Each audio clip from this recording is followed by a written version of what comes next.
Hier kan jy nou 'n tipiese voorbeeld sien van een van die grootste uitdagings wat die Kazunga as ook die aangrensende Elandsriviervallei het, en dis die indringers wat ons het, die pynbome en jy weet hoe hulle die vallei oorgevat het, en dan ook die wattles. Nou die pines is 'n bietjie makliker. Ons sny hom uit. Hierso het 'n plantasie, ons het nou al 'n bietjie dood gesny. Jy sny hom uit en hou jy maar net die hergroei, die klein boontjies weer af.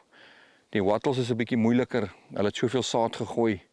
Jy weet die wattles sny ons uit en jy moet hom opvolg seker vir 3 of 4 of 5 jaar. Nou ons is al van 2019 af besig met dit en ons het baie goeie resultate gekry.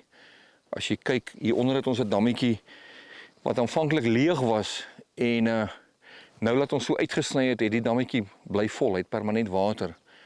As jy kyk ook in die aflope, die hoeveelheid water wat bygekom het, jy kan dit nie amper glo nie. Dit is ongelooflik hoeveel hierdie indringerbome water van ons wegvat.